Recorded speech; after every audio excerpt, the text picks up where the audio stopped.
Knesset Yoav Kisch is also co-chair of the Israel United Kingdom Parliamentary Friendship Group. Member of the Knesset, Kisch, please.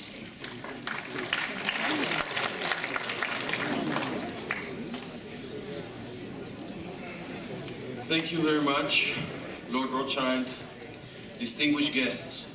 Let me start by a short apology. I was supposed to be earlier on the schedule, but as of the work of the Knesset and the committee, I had to come and go all the time, but I'm very happy to be here, especially as of my personal family background. As you can see here in front of us is the Balfour Declaration, and I'd like to read it for you. His Majesty's government view with favor the establishment in Palestine of a national home for the Jewish people, and will use their best endeavors to facilitate the achievement of this object, it being clearly understood that nothing shall be done which may prejudice the civil and religious rights of existing non-Jewish communities in Palestine, or the rights and political status enjoyed by Jews in any other country. To me, this piece of history is unique.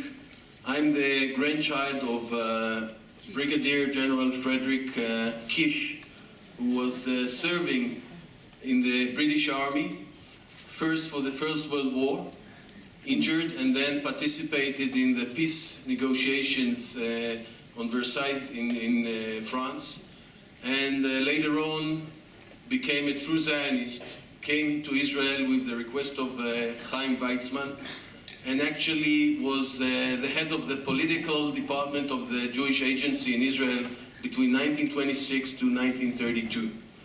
My grandfather joined the British Army again on Second World War, in which his family was taken to South Africa in the chance of the Nazis coming into Israel, and he fought, and he died at 1944 and is buried in a British cemetery for soldiers in Tunisia, together with his brother-in-arms. He was serving as the chief engineer with Montgomery, and passed the El Alamein fight and stopping Rommel army. So that's my background, and there's a book about my father and my grandfather that my father wrote, and this is something in particular that I'd like to read regarding the Balfour Declaration.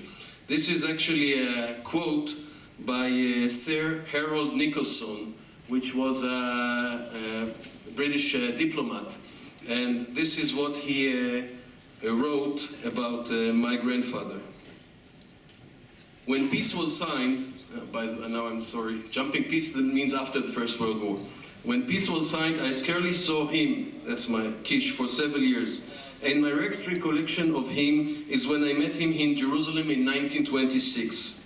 I was passing through on my way to Iran, and I remember walking with Kisch upon Mount Scouts and gazing across the amazing contours of the mountains of Moab. It was a different Kisch from the brilliant staff officer whom I had known in 1919. His whole life, his whole work was devoted to the cause of Zionism. And I can remember discussing with him the inner meaning of the Balfour Declaration and telling him what Mr. Balfour had said to me about it on the day it was signed. And that's a quote now, open the quote. And that's Balfour saying to Sir, "You see, what we wish to do is to provide an asylum for some of the unhappiest people in the world. The moment they have a land of their own, the Jews will acquire a new dignity. I belong to a land working class, and I think it wrong that a people should be denied the right of working on their own land. And at the same time, on Mount Scopes, there will be erected one of the world's great universities. Thus, one of the most brilliant races in the world will find a scope and center for the exercise of its own geniuses." That meant to the University Ivrit, which was established just, I think, a year later, the Balfour Declaration. When I told Kisch what Mr. Balfour had said to me, he was silent for some time.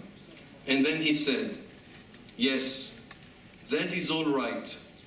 But you see, this work here is something much more than that. It is wider and deeper. And here he paused for a moment and added, and older. So I think Lord Balfour's statement was the international diplomatic gateway for recognition of the right for the Jews to establish a state. But as my grandfather said in 1926 in the mountain on Jerusalem, our right to the land of Israel stands on our historical right and is engraved in the Holy Bible. Thank you very much.